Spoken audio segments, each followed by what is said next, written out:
Halo teman-teman, selamat datang kembali di Mister Film. Bagaimana kabar kalian di sana?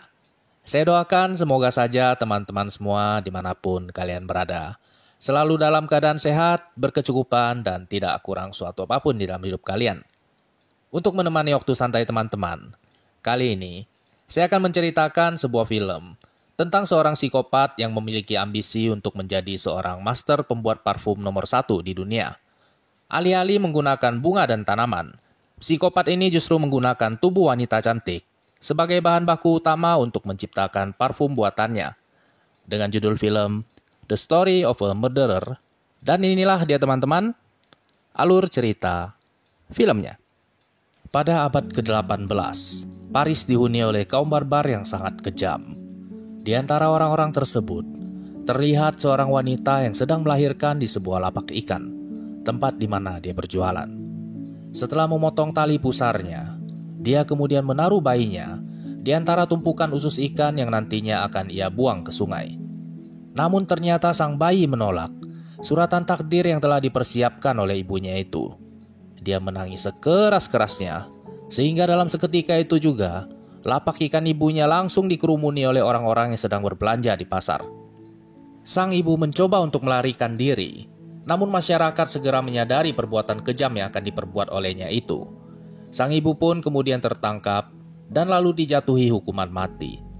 Bayi kecil yang malang itu kemudian diberi nama John Baptist Grenville oleh pemerintah dan lalu dititipkan ke sebuah panti asuhan setempat. Kehadiran Grenville di panti asuhan ternyata membuat anak-anak yang lainnya merasa terganggu. Mereka kemudian mencoba untuk membunuhnya dengan cara membekapnya dengan menggunakan sebuah bantal. Namun untung saja kejadian itu diketahui oleh ibu pengurus panti yang kemudian segera bergegas untuk menyelamatkannya. Waktu pun terus berlalu. Hingga usianya beranjak 5 tahun, Grenville masih juga tidak bisa berbicara. Dia selalu dijauhi oleh anak-anak yang lainnya karena memiliki sebuah kebiasaan yang aneh. Grenville selalu mengendus benda apapun yang berada di dekatnya, baik itu sekedar ranting pepohonan maupun hingga bangkai binatang. Itu dilakukan olehnya karena dia memiliki indera penciuman yang sangat tajam, sebuah kemampuan yang tidak dimiliki oleh manusia pada umumnya. Seiring bertambahnya usia, kemampuannya itu pun semakin meningkat. Kini ia bahkan dapat mengetahui benda apapun yang ada di sekitarnya hanya dengan menggunakan indera penciumannya saja. Ketika berumur 13 tahun, dia dijual oleh ibu pengurus panti asuhan kepada seorang pria pengrajin kulit binatang. Semenjak saat itulah Grenville mulai merasakan kerasnya kehidupan. Dia dipaksa bekerja selama 15 jam sehari tanpa diberi gaji dan hanya diberi makan saja. Namun sekeras apapun kehidupan yang dialami olehnya, Grenville tampak bisa beradaptasi dengan kehidupan barunya itu. Selama bertahun-tahun lamanya, Grenville bekerja di tempat penyamakan kulit binatang tanpa mengenal dunia luar sama sekali. Hingga pada suatu hari, tiba-tiba saja tuannya memanggilnya dan lalu mengajaknya untuk mengantar kulit binatang ke daerah perkotaan. Setelah sekian lama hidup terisolasi, akhirnya dia dapat melihat dunia luar. Sepanjang perjalanan, dia menutup matanya dan berusaha untuk mengendus sebanyak mungkin aroma yang dapat dia temukan. Daerah perkotaan yang dipenuhi dengan berbagai jenis bebauan membuat Grenville merasa dirinya bagaikan berada di dalam surga. Semua aroma yang dia temukan pada hari itu kemudian dia simpan di dalam otaknya sebagai informasi yang sangat berharga. Pada malam harinya setelah selesai mengantarkan semua kulit binatang, Grenville mencium sebuah aroma yang sangat menusuk hidungnya. Terbius oleh indera penciumannya, Grenville pun tidak dapat menahan diri untuk segera mencari sumber dari aroma tersebut. Ternyata aroma itu berasal dari tubuh seorang wanita penjual buah. Bagaikan seekor anjing, Grenville terus-menerus mengikuti wanita itu hingga sampai di sebuah lorong yang sangat gelap. Dengan perlahan-lahan, Grenville berjalan mendekati wanita itu dan lalu mengendus-ngendus badannya. Terkejut dengan apa yang diperbuat oleh Grenville, wanita itu pun kemudian berteriak histeris. Namun Grenville segera membekap mulut wanita itu dengan tangannya. Karena di saat yang bersamaan, terlihat sepasang kekasih yang kebetulan sedang melintas di depan mereka. Grenville membekap wanita itu sekuat tenaganya hingga sepasang kekasih itu berlalu pergi. Ketika Granville melepaskan bekapan tangannya, ternyata wanita itu telah mati karena kehabisan nafas. Bukannya merasa terkejut ataupun merasa bersalah, Granville justru membaringkan wanita itu di depannya dan lalu menyobek pakaiannya. Dia mengendus-gendus badan wanita itu sampai dia merasa puas. Sepulangnya dari sana, Granville dipukuli habis-habisan oleh tuannya karena sempat menghilang tanpa jejak. Pada malam hari itu, dia tidak dapat tidur. Otaknya berpikir keras tentang bagaimana caranya supaya dia dapat melarikan diri dari tempat penyamakan kulit. Kesempatan yang ditunggu-tunggu oleh Granville pun akhirnya tiba ketika pada suatu hari dia disuruh oleh tuannya untuk mengantarkan pesanan kulit binatang ke rumah Giuseppe Malesani, salah seorang pembuat parfum yang paling terkenal di kota Paris. Tanpa membuang-buang kesempatan, Granville segera berkata kepada Malesani bahwa ia ingin bekerja kepadanya. Untuk membuktikan kesungguhannya, dia berkata kepada Malesani bahwa dia dapat membuat parfum yang aromanya tercium dari badan Malesani. Merasa geli mendengar perkataan Granville, namun juga penasaran, Malesani kemudian menantang Granville untuk membuat parfum yang dipakai olehnya. Berbekalkan indera penciumannya yang super tajam, Granville pun mulai meracik parfum dari bahan-bahan yang sudah tersedia di laboratorium Malesani. Dan dalam hitungan menit, Granville berhasil menyelesaikan racikan parfumnya itu. Malesani mengendus aroma parfum yang diracik oleh Granville, dan dalam sekejap dia pun langsung takjub dengan bakat yang dimiliki oleh Granville. Namun Granville berkata kepada Malesani bahwa dia bahkan sanggup meracik parfum yang aromanya jauh lebih baik daripada itu. Dia segera mengumpulkan bahan-bahan yang dia perlukan dan lalu meraciknya di depan Malesani. Ketika Malesani menghirup aroma parfum yang diracik oleh Granville, seketika itu juga dia langsung merasa dirinya bagaikan berada di dalam surga. Pada keesokan harinya, Malesani bergegas menemui majikan Granville untuk menebus Granville dari tangan majikannya itu. Semenjak hari itulah Granville pun mendapatkan seorang tuan yang baru. Satu persatu formula yang diciptakan oleh Granville berhasil membuat nama besar Malesani semakin terkenal. Pelanggan berdatangan seolah tidak ada habisnya, dan keuntungan pun semakin meningkat. Sebagai gantinya, Malesani mengajarkan kepada Granville semua teknik penyulingan parfum yang ia tahu. Granville pun tampak bersungguh-sungguh dalam mempelajari semua ilmu yang diajarkan oleh Malesani kepadanya. Hingga pada suatu malam ketika Malesani sedang tertidur, dia dikejutkan oleh Granville yang sedang mengamuk di laboratoriumnya. Granville menuduh bahwa Malesani telah berbohong kepadanya. Dia tidak berhasil menyuling aroma dari kaca dan tembaga. Malesani memeriksa ketel penyulingan dan bukan main terkejut dirinya. Granville bahkan ternyata mencoba menyuling aroma dari seekor kucing. Malesani kemudian berkata kepada Granville bahwa tidak semua benda dapat diekstrak aromanya dengan menggunakan metode penyulingan. Mendengar jawaban dari gurunya itu, Granville seketika itu juga langsung tumbang dan pingsan.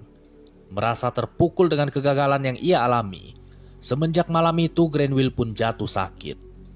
Hari berganti minggu, minggu menjadi bulan. Namun Granville tidak juga kunjung sembuh.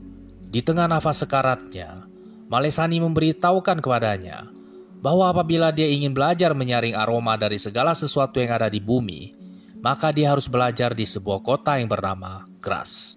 Mendengar perkataan gurunya itu, semangat hidup Granville pun perlahan-lahan menyala kembali. Setelah memberikan kepada Malesani 100 formula parfum yang dia ciptakan, Granville kemudian pamit untuk berangkat menuju ke kota Grasse. Setelah menempuh perjalanan selama beberapa bulan lamanya, Granville pun akhirnya tiba di kota Grasse, kota dari para master pembuat parfum. Bermodalkan surat rekomendasi yang diberikan oleh Malesani, Granville pun diterima untuk belajar di sebuah pabrik pembuatan parfum.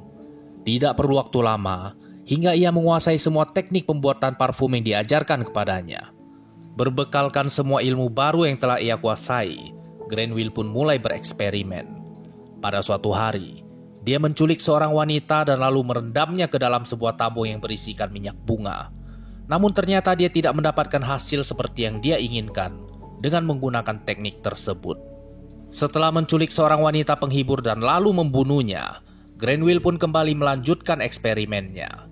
Kali ini, dia mengoleskan lemak binatang ke sekujur tubuh korbannya. Dia kemudian mencukur habis semua bulu yang ada di badan korbannya dan juga membotakkan kepala mereka. Setelah memeras semua lemak yang terkumpul dengan menggunakan kain, Granville kemudian memulai teknik penyulingan. Intisari parfum pun mulai menetes. Granville menghirup aroma parfum yang dia ciptakan, dan pada saat itu juga dia langsung menyadari bahwa teknik yang dia pergunakan ternyata telah berhasil. Semenjak saat itu korban pun mulai berjatuhan. Satu persatu wanita cantik ditemukan tewas dalam keadaan telanjang dan dalam kondisi rambut yang telah tercukur habis. Penculikan pun terus berlanjut.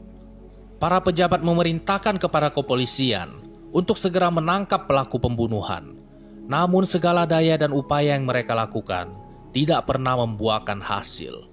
Sementara itu di tempat lain, Granville sedang menatap dengan bangga 12 botol parfum yang telah berhasil dia suling dari ke-12 orang korbannya. Namun masih terdapat sebuah botol yang kosong, botol ke-13 yang telah dipersiapkan olehnya untuk seorang gadis yang bernama Laura, putri dari seorang bangsawan. Pada suatu pagi, Granville terbangun dari tidurnya karena dia tidak dapat mencium aroma dari tubuh Laura, korban terakhirnya itu. Rasa paranoid yang menghantui pikiran sang bangsawan membuat dia melarikan putri sematawayangnya itu ke kota lain untuk bersembunyi. Namun tentu saja hal itu tidak dapat dibiarkan begitu saja oleh Granville.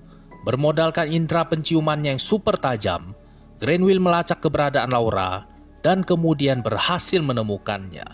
Pada keesokan harinya, sang bangsawan mendapati putri sematawayangnya itu telah tewas dalam kondisi yang sama seperti korban-korban yang lainnya. Sementara itu di tempat lain, Granville yang sedang menyuling parfum yang dia dapat dari tubuh Laura, tiba-tiba saja dikepung oleh sekumpulan polisi. Ternyata dia telah dipergoki oleh salah seorang warga ketika sedang meninggalkan tempat kejadian perkara. Granville pun kemudian ditangkap dan lalu dijebloskan ke dalam penjara. Pada malam harinya, polisi mengeluarkan Granville dari dalam selnya. Di depan ribuan orang penduduk kota Grasse, polisi membacakan vonis yang akan dijatuhkan kepada Granville. Dia akan disalibkan dan kemudian dicambuk hingga ia mati. Mendengar vonis yang dijatuhkan kepada Granville, seketika itu juga seluruh penduduk kota Grasse langsung bersorak-sorai. Hari eksekusi pun akhirnya tiba. Granville dibawa menuju tempat eksekusi dengan menggunakan sebuah kereta kuda. Di dalam kereta, Granville mengeluarkan parfum yang telah ia campur dari ke-13 orang korbannya. Dia kemudian mengusapkan parfum itu ke lehernya. Ketika Granville turun dari kereta, tiba-tiba saja beberapa orang penduduk berlutut dan menyembahnya. Bukan hanya itu, sang algojo juga ikut-ikutan berlutut sembari berteriak bahwa Granville tidak bersalah. Perlahan-lahan, Granville kembali mengeluarkan parfumnya. Dia meneteskan parfum itu ke sehelai sapu tangan dan lalu mengibaskannya ke udara. Dalam seketika itu juga, para penduduk kota Grasse langsung mengeluh-ngeluhkan dirinya. Ketika Granville menerbangkan sapu tangannya, para penduduk kota Grasse segera berlomba-lomba untuk merebut sapu tangan yang dipenuhi dengan aroma parfum yang semerbak mewangi itu. Tidak lama kemudian, kegilaan pun mulai terjadi. Para penduduk mulai melepaskan satu persatu pakaian yang menempel di tubuh mereka. Mereka kemudian beramai-ramai melakukan hubungan intim bersama. Pada keesokan harinya, semua penduduk kota Grasse terbangun dan mendapati diri mereka semuanya dalam keadaan telanjang. Kejadian yang memalukan ini membuat para pejabat di kota itu segera mengadakan sebuah rapat darurat. Demi untuk menutupi aib, mereka semua kemudian sepakat untuk melupakan segala sesuatu yang telah terjadi. Alih-alih kembali memburu Granville, para polisi segera mencari seorang kambing hitam dan lalu menjatuhkan hukuman mati kepada orang itu. Sementara itu di tempat lain, tampak Granville sedang berjalan kembali menuju kota tempat kelahirannya. Kini semua ambisi di dalam hidupnya telah ia capai. Dia telah berhasil menciptakan sebuah parfum yang sanggup untuk memabukkan siapapun yang menghirup aroma parfum ciptaannya itu. Sesampainya Granville di kota kelahirannya, dia melihat sekumpulan orang barbar yang sedang berkumpul di depan sebuah api unggun. Granville kembali mengeluarkan parfumnya. Namun kali ini, dia menumpahkan semua parfum yang ada di dalam botolnya itu ke atas kepalanya. Dalam seketika itu juga seluruh badan Granville langsung tampak mengeluarkan cahaya. Semerbak harum parfum yang Granville tumpahkan membuat para kaum barbar itu seketika itu juga langsung beramai-ramai berlari ke arahnya. Mereka semua beramai-ramai mengerumuni Granville dan lalu memakan daging dan tulangnya hingga habis dan tak bersisa. Pada keesokan harinya, baju, celana dan sepatu yang ditinggalkan olehnya dipungut oleh orang-orang yang sedang melintas di pasar itu. Tidak ada satupun benda yang tersisa dari dirinya untuk dikenang.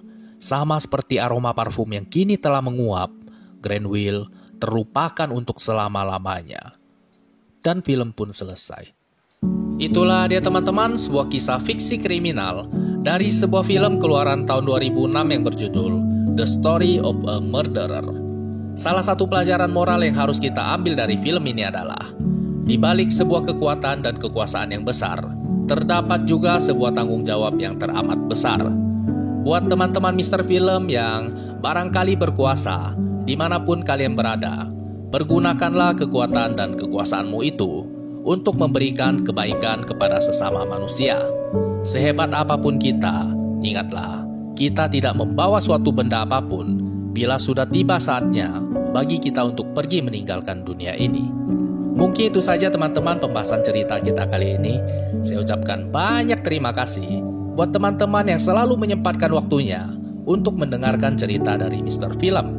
Jangan lupa dijaga selalu kesehatannya di sana, dan sampai berjumpa lagi di cerita Mr. Film selanjutnya.